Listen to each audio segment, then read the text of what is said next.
Assalamualaikum warahmatullahi wabarakatuh. Kembali lagi di channel Dari Sudut Mata ya. Dan saya ucapkan terima kasih karena telah menonton videonya sampai di detik ini. Kali ini saya ingin sedikit berbagi bacaan ya, karena tempat saya baru membaca buku tentang kisah seorang ya. Jadi dimulai dari di sebuah pesantren. Itu ada seorang santri yang menunduk menatap bayangan tubuhnya di bawah sinar rembulan yang redup. Dari guratan wajahnya tampak ia sedang berputus asa. Maklumlah, telah bertahun-tahun dia menuntut ilmu di pesantren, tapi dia tidak naik-naik kelas. Teman-temannya menganggapnya sebagai seorang santri yang bodoh. Lalu dia terbesit di dalam hatinya untuk minggat dari pesantren. Ia merasa tidak kuat lagi berada di pesantren. Baginya, taman surga itu telah berubah menjadi neraka. Ia mengemasi barang-barangnya. Ia memutuskan untuk pulang ke kampungnya. Tepat setelah sholat subuh, ia minggat dari pesantren tanpa pamit kepada gurunya.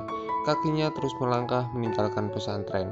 Di tengah perjalanan, tiba-tiba hujan turun rintik-rintik. Santri itu berteduh di sebuah gubuk dan secara tidak sengaja matanya memandang ke sebuah batu besar yang berlubang karena terus-menerus tertetesi air hujan. Santri itu mengamati batu itu dengan seksama. Ia seperti mendapat pelajaran berharga. Batu yang demikian keras saja bisa berlubang karena terkena tetesan air hujan terus-menerus. Jika demikian, mungkin kebodohanku ini juga akan mencairkan. Jika terus-menerus terkena tetesan ilmu, aku tidak boleh menyerah.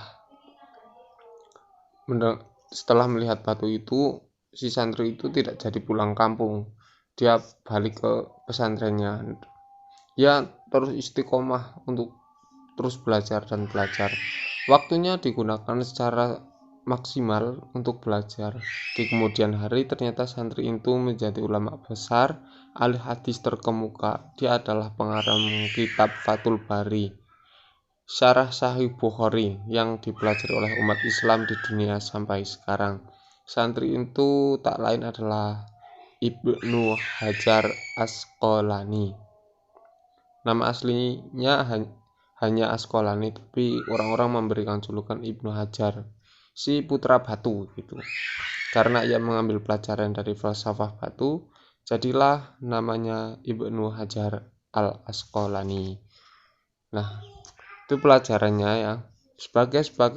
Maksudnya itu sebagai seorang makhluk sosial, kita tentu tidak akan terlepas dari pergaulan dengan sesama, baik itu di kantor, di kelompok-kelompok organisasi maupun masyarakat. Sehingga kita bergaul di tengah komunitas tersebut, sangat mungkin kita akan menemukan hal-hal yang positif, tapi tidak jarang juga kita akan mendapatkan hal yang negatif. Nah, disinilah pentingnya sikap istiqomah, memegang teguh prinsip-prinsip hidup yang berlandaskan agama Islam.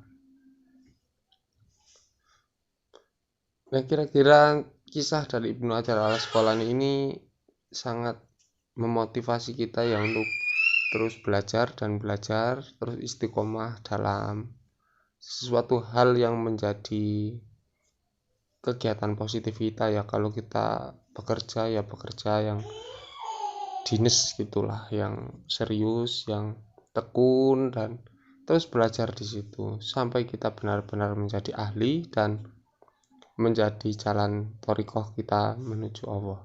Karena Allah memberikan kita fadilah itu kan berbeda-beda. Ada yang fadilahnya di bidang ilmu dokteran, di bidang ilmu tafsir, di bidang ilmu hadis, kan macam-macam. Jadi kita temukan fadilah kita di mana, lalu kita gali potensi yang telah diberikan oleh Allah. Mungkin seperti itu yang bisa saya tangkap dari apa yang saya baca dari kisah Ibnu Hajar al-Asqalani. Mudah-mudahan ini juga bermanfaat untuk kita semua, dan saya akhiri wallahul muwaffiq ila aqwamit thoriq. Wassalamualaikum warahmatullahi wabarakatuh.